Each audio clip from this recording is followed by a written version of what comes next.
Close your tabs and delete your internet history, folks. Overwatch's sassiest hacker is coming in hot, and I'm not even on about best girl. Allow me to introduce the bunny-eared bot who transcends any and every binary. The one, the only, the 17th, Lynx 17. Da, da, da, da, da, da, da. Hi. How's it going, y'all? I'm Euclidean Vision, and today I should probably be talking about Baptiste. But aside from one cool gameplay mechanic and a potentially interesting character forming dilemma that has been largely glossed over, I'm not really too fussed, to be honest. His teaser made him feel far more imposing or nuanced than the rather cuddly character we actually got, and while he does seem to fit the universe relatively well, his character design, backstory, and potential story implications all feel largely generic or unimpactful, to me at least.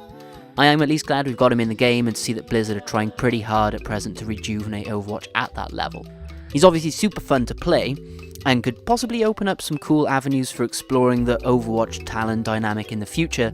His backstory even does embody one of Overwatch's core themes, that of the balance of ethical morality. But none of that really makes me feel that his character is important or that he's anybody special, and that ultimately doesn't really inspire a lot out of me. So instead, today I'm going to talk about a far more interesting character, one with a more inspired design, greater personality, and a far clearer potential impact on the overall story and its supporting themes. I would imagine I don't have to introduce them again, but welcome one and all to my support hacker hero concept for Lynx 17. One of the world's most prominent ethical hackers and an aspiring private detective, Lynx 17 makes the pursuit of truth not just their pleasure, but their business, and business is in high demand. Their work in information gathering has garnered them great respect, with very few individuals surpassing Lynx's skills in hacking and surveillance. Possessing such skills has often led Lynx to knowledge that others would rather have remained unknown, and Lynx's attitude has often led those same people to seek their head. Luckily, knowledge is truly an effective power. With their mind constantly connected to the world's vast information network, Lynx still manages to maintain a grounded approach to reality. Even having transferred their consciousness between multiple robotic bodies hasn't hampered Lynx's distinctive quick wit and sharp tongue. It could be said that all that remains of Lynx 17 is electrical signals. Lynx would remind you that they've never been anything else, and that the same is true for you as well. Proud to be a machine, confident of their own sapience, Lynx 17 strives for honesty and acceptance. They know that humans and Omnics are different beings, but seeks to prove that both methods of being are valid and true regardless. However, a near-fatal run-in with the newly unmasked Sombra changed Lynx's perspective on the world. Pursuing the truth was an absolute necessity, yes, but having the power to reveal that truth was of utmost importance. Seeing the power that one lone woman held reminded Lynx of the need to prove oneself, that truth was to be found within. And a human that Lynx had thought lost to hatred proved her true self that night. She would stand for compassion, perseverance, and bravery. She would look past her prejudice and see Lynx as a life worth saving. Lynx 17 owes a lot to both of these women, and seeks to pay them back. Armed with the friendly yet deadly MONARCH system Ex-Calibre, a hive mind of nanomachines that praise Lynx as their saviour and ruler, they aim to set out into the world together and finally see the truth with their own eyes. A machine processes information, whereas a being experiences life, and Lynx hopes to make this true by their own hands. Look on my works, ye mighty, and hope. So obviously that's somewhat of an extrapolation on the character, but the Lynx 17 I've designed here aims to fulfill just that, the fantasy of the character, something Blizzard has noted as key to their creative process. As a hacker not used to direct combat, Lynx must use their mind to gain the advantage against their foes, and will constantly balancing many ways to debilitate the enemy or support their own team. My iteration of Lynx 17 takes the form of a utility support hacker, requiring high awareness of their many abilities and their interactions with allies and enemies in order to attain their maximum value. For anyone wanting a greater insight into my interpretation of Lynx's character, I've attached a short story down below which I'd invite you to check out, but now we move on to the main attraction, as we examine Lynx 17's hero kit, starting again with their hitbox and their health pool. As Lynx's character design shows them to be of an average build, they are likely to have a similar hitbox to most support heroes, with their bright blue overalls and distinctive bunny ears helping to differentiate them from the rest of the cast. And so their hitbox raises no unusual concerns, which means that Lynx should have an overall health pool of 200 HP, same as any other support, aside from Brigitte, but she's Brigitte. However, I have given Lynx 100 health and 100 shields so as to mitigate their more situational methods of self-healing that will be discussed shortly, along with an interaction with Lynx's passive that we will discuss now.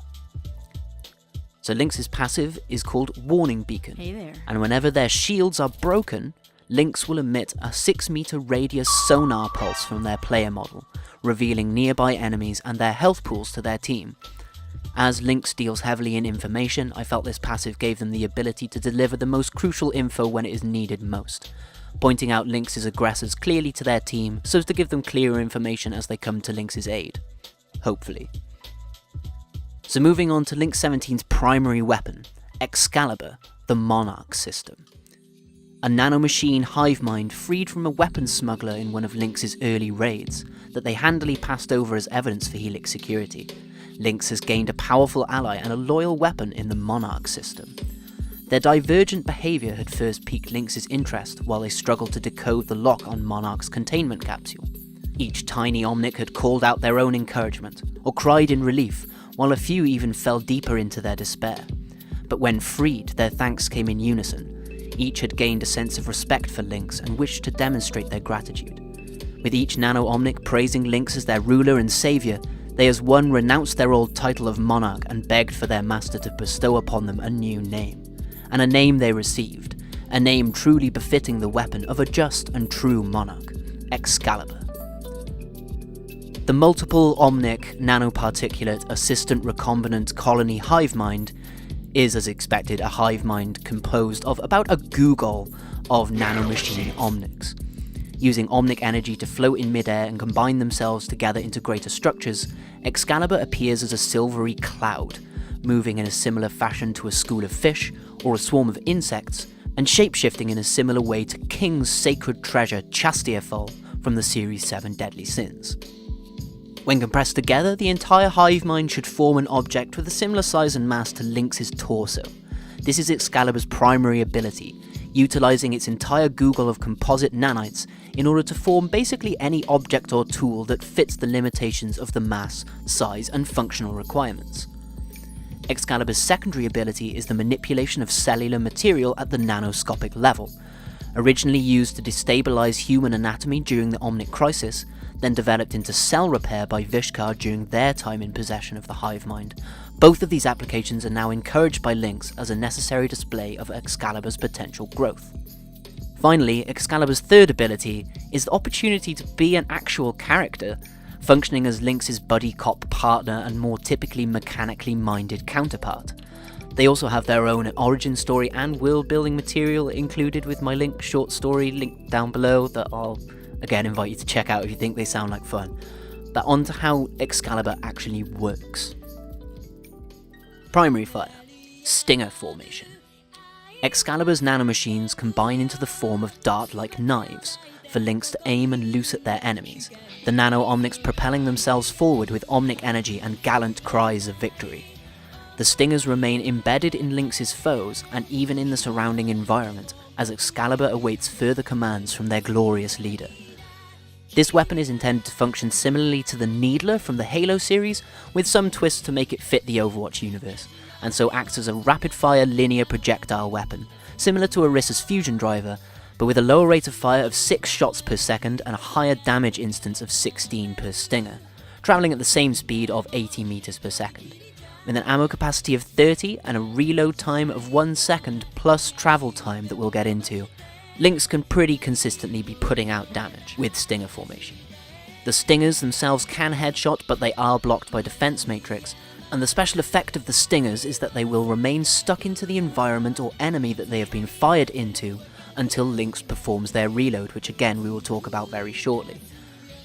Any enemies stuck with stingers will be referred to as stung, and this stung condition persists beyond line of sight but can be cleansed, so as to promote the Lynx player activating their reload intelligently in response to the available counterplay, and so as I've built it up quite a bit now, we're going to talk about Lynx's reload mechanic, Hive formation. Lynx recalls all deployed stingers back together to reform Ex-Calibre.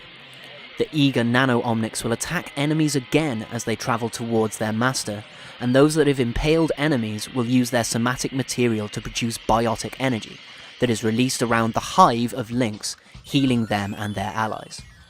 So as mentioned, reloading recalls all stingers to Lynx's player model, but this has varying effects dependent on their current position. Largely they will act consistently, the linear projectiles travelling the same speed as before, with all of them aimed towards Lynx's position upon the activation from their current position. These returning stingers will however only deal 8 damage, half of their original, as they return to Lynx, their flight path lasting either until they make contact with Lynx's player model, or until they contact the environment, at which point they will dissipate into separate nanites in order to return to Lynx normally. So keeping line of sight to your stuck stingers and stung enemies when you reload will allow you to gain the greatest value out of this technique. However, to reward the skillful use of the primary fire, any stung enemies will take another 8 damage per dart as a single instance of damage as the reload is activated. All of the cumulative damage dealt to these enemies is released as an AoE heal from Lynx's player model over the 1 second duration of Lynx's reload animation once every single stinger has returned to Lynx. Lynx also receives self-heal from Hive formation, as the health released is split between the allies present within the 6 meter radius. So if that sounds complicated, I'm going to give you a proper example. So I'm going to shoot this Roadhog here 5 times for 80 damage. Then I'm going to stick 5 more stingers in this wall over here. When I reload, the Roadhog will take another 40 damage as a single instance of damage from the 5 stingers, and ultimately provide 120 healing resource for my burst heal. The 5 stingers that I stuck in the wall over here will hit this incoming Genji for 40 damage and also provide that 40 healing for my resource. As I am stood next to my Orisa, the 160 total healing is split between myself and my adorable cow tank across my reload time of 1 second, healing us both for 80 HP across that second. This heal over time only affects allies that are present as the effect triggers, such as with Brigitte's Inspire, meaning Lynx has to be aware of their allies' positions when the stingers have all returned, so as to time the release of the burst heal correctly. There could be a visual indicator for the final stinger, or for when all of them have returned to Lynx, so as to help the Lynx player with the variable channel time of this ability and its release. However, if a stung enemy dies before you reload, or if you kill an enemy with a stinger, this will cause the relevant stingers to disassemble and return to Lynx's player model, dealing no damage on the travel time back, but still emitting the health that they have stolen immediately and adding back into the current ammo count. This helps make Lynx's skill-based healing somewhat more reliable and consistent, but keeps the reload mechanic of Hive formation impactful, as it can offer greater amounts of healing and is more controllable as to when the ability is triggered. So finally moving on, both of Lynx's core activated abilities revolve around usage of Ex-Calibre as separate nanomachines, in order to apply more reliable yet less effective damage and healing when compared to the Stinger and Hive combination, along with some extra utility effects. For this reason, and to maintain the logic behind the limited population of Ex-Calibre, using these two abilities will subtract from your available ammunition while they are active. However, both will synergize with the Stingers so as to reward skillful use of all the abilities in combination. I have left Lynx's alternate fire until after these abilities to keep all of Excalibur's functions together, and will discuss the much more utility-based alternate fire and ultimate after this. So Lynx's first ability, Swarm Formation. Lynx directs a portion of Excalibur's community to focus on debilitating the enemy while keeping themselves safe, operating individually at the nanoscale like a swarm of tiny angry wasps. So with this ability, Lynx will project a swarm of nanomachines at a distance that will reduce the effectiveness of enemy healing by 50% and deal 32 damage per second to any who pass through the field. Only one swarm is possible at a time and will occupy a circular area with a 4-meter radius. This field is indestructible and theoretically permanent, but it can be cancelled by EMP and must return to Lynx on a short 4-second cooldown before being repositioned. Enemies currently stung while in the field will also receive extra damage over time of 8 damage per second per stinger that contributes towards Hive Formation's total healing resource. Any activation of Swarm Formation will subtract 6 from Lynx's max ammo capacity, reducing it to 24. This is not the largest sacrifice to make, but it is a relatively sensible sacrifice to make for such reliable damage and healing prevention, lowering Lynx's max possible damage and healing output. Which brings us to Lynx's second ability and their more reliable healing option, Host Formation. Lynx devotes a substantial portion of Ex-Calibre's community to healing their allies, while augmenting Lynx themselves so as to move between allies more easily. As the population is limited, the more allies present will reduce the strength of the healing potentially available. So this ability projects a host of nanomachines around Lynx for 6 seconds, that will heal nearby allies over time and increase the effect of other sources of healing by 25%. The more allies that are present, the less effective the direct healing is, scaling from 6 to 30 HP per second the less allies present. The 25% healing increase affects any ally no matter how many allies there are present. As Lynx already has potential self-heal through their primary weapon and their shield health, this ability, instead of healing Lynx, will instead grant them a scaling speed boost, again depending on the number of allies present, going from 20% when there are no allies present down to 0% when Lynx is among their full team, allowing them to move quickly between groups of allies to apply this more reliable healing or make a quick escape if caught out alone. To assist this escape and to help compositions that can be easily run over, any enemies currently stung while in the radius of host formation will also have their movement slowed by 20%.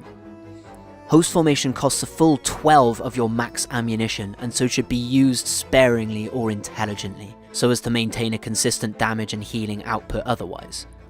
Once this 6-second ability has been completed, it will go on an 8-second cooldown. So now we've discussed all of Lynx's kit that directly involves Ex-Calibre. So now we're going to look at their alternate fire and their ultimate, the core of their utility. So, Lynx's alternate fire is called Overclock.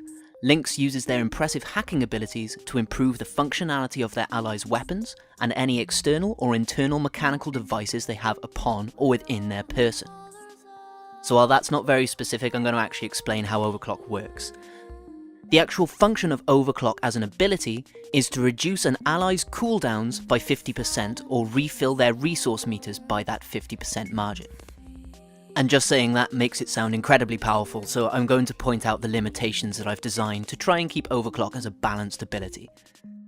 As mentioned, the cooldowns aren't fully refreshed by Overclock. They will only reduce any active cooldowns by 50% of their max. So an 8-second cooldown, even if it is 6 seconds through that cooldown, will be refreshed by a max of 4 seconds at any time. Having originally designed this ability to fully refresh cooldowns, I reduced it to 50% not only to make the ability less impactful, but to make it more or less impactful for certain characters. The 50% reduction functioning more efficiently with allies with shorter cooldowns rather than those with large ones, as the time spent to apply Overclock to an ally amid them having used the ability, etc., should have this refreshed cooldown ready for use almost instantly once Overclock has completed, whereas with a larger cooldown this will very rarely be the case. But a 50% reduction to a long cooldown is always going to still be rather useful. So as I mentioned about the actual cast time and applying this ability, how does it actually work? So this is a single target, soft lock channeled ability, very similar to Sombra's hack, having the same range of 15 meters and double the channel time of 1.3 seconds. Any failed attempt to apply Overclock to an ally, so if you are damaged or stunned amid your channel time, will put the ability on cooldown for 6 seconds. If you do complete an attempt on an ally, the cooldown will be the max possible resources refreshed. So overclocking a Winston will always result in Lynx having a 19-second cooldown on Overclock, the max cumulative time possible from Winston's abilities that have a 6 and 13-second cooldown respectively. However, to further limit the potential power of this ability and ensure that the Lynx player is taking great care when they use it, an ally with no active cooldowns so that has their abilities readily available can still be affected by Overclock, with Lynx completing the attempt and nothing actually happening to the ally, but Lynx receiving the full normal cooldown that they would from activating Overclock anyway. So great care must be taken by the Lynx player to be aware of how and when your allies are using their abilities, so that Overclock is actually able to attain value. So as further limitation, because obviously refreshing cooldowns to any extent is an incredibly powerful ability, there are a few more limitations here. One for the ally that has been affected by Overclock and one for Lynx themselves. Any ally affected by Overclock must first use the refreshed cooldown that Lynx has gifted them, and then their own further iteration of that cooldown afterwards before Lynx can affect them again. So to use Winston again as an example, a Winston jumps and puts down his bubble. Lynx uses Overclock on the Winston, reducing his jump cooldown by 3 seconds, and his bubble cooldown by 6.5 seconds. Before Lynx would be able to use Overclock on this same Winston again, the Winston must use the shorter jump that they've just had refreshed, their new bubble that was refreshed by Lynx, but they must wait further using one further iteration of each independent cooldown before Lynx can target them again. And the limitation onto Lynx themselves is that they cannot target the same allies sequentially. So if you overclock the Winston, the next time you overclock, Winston cannot be affected by Overclock at all. And as just a small note on why this is on the alternate fire, this has more so been done for ease of use. As it's a very powerful ability that you will want to ensure lands, it needs to be easily accessible at any time. And it also felt thematically similar to Sombra's hack, keeping aesthetically and mechanically similar ideas functioning in a very similar fashion. And now for something that functions a little differently, Lynx's ultimate ability, Doppelganger. Lynx, in conjunction with Ex-Calibre's scanning technology, deploys a holographic clone of themselves in order to confuse or scout the enemy, or a target ally in order to help them escape a sticky situation. If the ultimate charge is maxed out, Lynx's ultimate will create a holo clone of every ally in sight, cleansing them of their afflictions. Right, there's probably a few things that sounded a little different in there, so let's get into Doppelganger. When no ally is targeted, you will produce a holographic clone of Lynx 17 that replicates their last actions until either the clone is destroyed or it contacts a surface, at which point it will remain static, dissipating after 5 seconds. This clone will have 100 effective health and will highlight the enemy that destroys it to Lynx only in a similar manner to Sombra's Opportunist. Now if that sounds familiar, it's Mirage, right? I mean, I stole the idea from Titanfall 2's Holo Pilot ability, but that's Mirage condensed into a character. So while that may sound quite familiar, and that sounds pretty weak for an ultimate, that's because there's some extra things to this. Not only can you produce a clone of Lynx yourself, you can also target an ally. And when an ally is targeted, you'll produce a holographic clone of the chosen ally that moves in the direction you are facing relative to that ally while replicating their most recent inputs. So if they were firing, the clone will shoot, etc. But the distinctive effect of targeting an ally is that it will cleanse the target ally of any currently active CC status effect. This does not affect knockback, knockups or pulls like Halt and Graviton Surge, but it will however cleanse allies of pin and hook stuns, making the holographic Doppelganger take your ally's place in the pin or hook. Now again, this may not sound truly powerful enough to be an ultimate, so I designed it so that each cast costs 20% ultimate charge instead of 100, but 100% can still be achieved to activate a different effect. This effect being to cleanse and produce a holographic clone of every ally in line of sight to Lynx, including Lynx themselves. It must also be mentioned that any use of Doppelganger, whether the standard 20% single target use or the 100% multi-target use, none of these usages will gain Lynx any ultimate charge. So, phew, we finally got through there. That's pretty complicated, right? I agree so, but that was kind of the point. With the hugely diverse kit that Lynx has, I believe it allows for several different playstyles and multiple utility benefits for any team, but there are some particular limitations that should hopefully prevent them from being overpowered or utilised in certain compositions. Ultimately, I feel there is something for everyone in this hero concept for Lynx 17. While they could be described as overloaded, and I'd kind of agree to an extent, this is something I felt would fit the fantasy of an Omnic hacker. Lynx using all the tricks in their book to survive, having to balance complicated interactions and mind games to outperform their foes, with no hugely strong abilities, but multiple slightly less impactful ones. I at least hope that is reflected in the values I've put forward, but I could obviously be wrong. I'm not a game designer. But ultimately I feel that this sensation will also translate to Lynx players as well. The possibly complex balance of their kit, highlighting those with higher game sense and allowing those with higher skill to get more out of Lynx, with there still being elements of Lynx's kit that could be used reliably by lower skill players as well, creating almost different Lynx metas dependent on the tier that you're in. And as Lynx's healing potential on its own is either unreliable or quite low, and the true strength of their kit lies in their various utility, I'd argue that Lynx would pretty determinately be an off support, most likely synergizing best with solo target main healers. So, how did I do? Have I just made an absolute monster? If you feel so, let me know how full of shit I am down in the comments, and hopefully Blizzard won't listen to my crazy ideas, not that they are anyway. I at least hope you've enjoyed this iteration of Lynx 17 as much as I've enjoyed making it, and that they sound like they'd be fun to play. That's the most important thing ultimately. If you enjoy what I've been doing here, analysing the Overwatch story and proclaiming my own ideas about how to improve it, please like the video and subscribe to the channel. It would really mean a lot to a little YouTube man like me. So, thank you all for staying with me. I hope to see you again soon. I have been Euclidean Vision. Go in peace, my friends. May the glorious light of Beskil shine within you. Bye-bye.